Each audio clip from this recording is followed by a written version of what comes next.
What's up everyone? Welcome back to Wonder with Priyo. India ये नाम सुनते ही दुनिया भर के लोगों के दिमाग में सबसे पहले क्या आता है? Taj Mahal, spicy food, Mahatma Gandhi, Shahrukh Khan, massive population, world's largest democracy and a lot more. लेकिन क्या आपको पता है कि ऐसी कई सारे झूठी बातें हैं इंडिया के बारे में जो सिर्फ बाकी देशों के लोग नहीं, हम इंडियंस खुद भी उन्हें मानते हैं।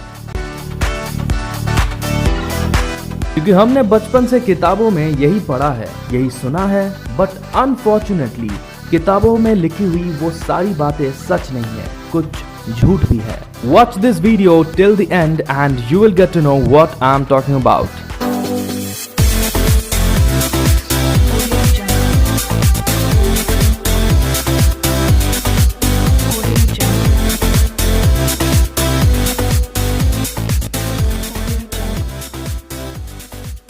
Myth number 1, who founded India?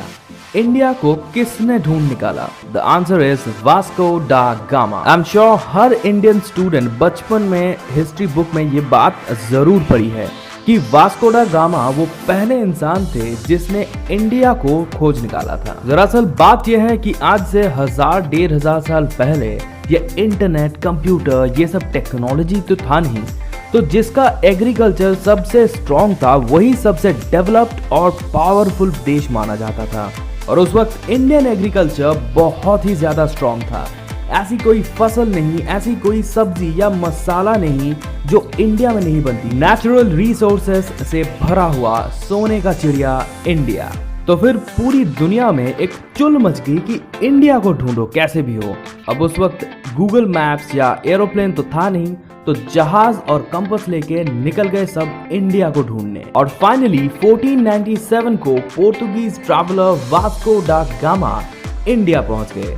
अब मुझे ये समझ नहीं आता है कि चलो यूरोप का अगर कोई स्टूडेंट पढ़ता है कि इंडिया को किसने खोज निकाला, वास्को डा गामा ने खोज निकाला, तो ठीक है, लेकिन हम इंडियन स्टूडेंट्स को ऐसे क्यों बताया जाता है कि इंडिया को किसने ढूंढा? अरे यार, इंडिया थोड़ी ना जमीन के अंदर थी, वास्को डा गामा ने आके खोद के निकाला। इंडिया में ही था, उनको जरूरत थी हमारी, वो आए, वो भी महान इंसान नहीं थे। मिथ नंबर 2, गाय एक भगवान है। हिंदुइज्म में कहीं पे ये लिखा हुआ नहीं है कि गाय एक भगवान है। अभी मैंने आपसे कहा ना कि हजारों सालों से इंडिया एक एग्रीकल्चरल या कृषि प्रधान देश था, और एग्रीकल्चर में सबसे इंपॉर्टेंट चीज थी गाय, जो आज भी है। 3-4 हजार साल पहले इंडिया में मुस्लिम्स या क्रिश्चियंस लोग नहीं थे, सिर्फ हिंदू, बौद्ध और जैन धर्म के लोग थे। और इन लोगों के लिए गाय एक बहुत ही इंपॉर्टेंट एनिमल था। ट्रैक्टर्स नहीं थे तो बीज बोने के लिए गाय, ट्रेन या बस नहीं था तो कहीं आने या जाने के लिए बैलगाड़ी। गाय के दूध से लेकर के गोबर तक हर चीज यूजफुल था और आज भी है। तो इम्पोर्टेंस ही इतनी ज्यादा थी कि लोग एक तरह से डिपेंडेंट हो गए थे गाय और बैल के ऊपर। And to give respect and love to this animal, लोगों ने गाय को माँ का दर्जा दिया। लोग गाय को गौ माता कहने लगे। अनफॉर्चुनेटली आजकल गौ माता इस टर्म को लेकर बहुत पॉलिटिक्स और मजाक होता है। सो एज पर हिंदुइज्म गाय भगवान तो नहीं है, but this is the story behind considering cow as respectful as God. Myth number 3, India में 33 करोड़ देवता हैं। What? 33 करोड़? Seriously?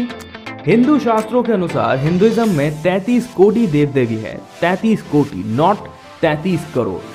अब संस्कृत में कोटि शब्द का 2 मतलब है, एक है करोड़ और दूसरा है टाइप यानी प्रकार।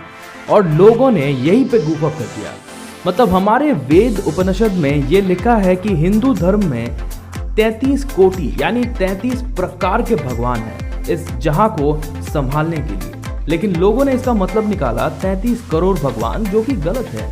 आप कितने भी बड़े हिंदू विद्वान से क्यों ना मिलो, उनसे 33 करोड़ छोड़ो, 1 करोड़ हिंदू भगवान के बारे में बोलने को बोलो, वो कभी नहीं बोल पाएंगे। So don't get confused between 33 कोटि and 33 crore. Myth number 4, Britishers ruled India for 200 years.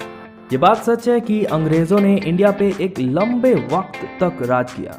लेकिन 200 साल नहीं, एक्चुअली पूरे इंडिया पे अंग्रेजों ने सिर्फ 90 साल राज किया, 1857 से लेके 1947 तक। 1857 से पहले ब्रिटिशर्स ने इंडिया के कुछ हिस्सों पे कब्जा जमाया था, पूरे इंडिया उनके अंदर नहीं था। जो हमें पढ़ाया गया कि 1757 से लेके 1947 तक 200 साल अंग्रेजों ने इंडिया के ऊपर हुकूमत की, ऐसा नहीं था। स्टार्टिंग में 1757 में सिर्फ बंगाल के ऊपर कब्जा किया था, और उस वक्त का बंगाल यानी वेस्ट बंगाल, बांग्लादेश, त्रिपुरा, बिहार का कुछ हिस्सा और उड़ीसा का कुछ हिस्सा, जो बहुत ही इम्पोर्टेंट स्टेट था उस वक्त इंडिया में।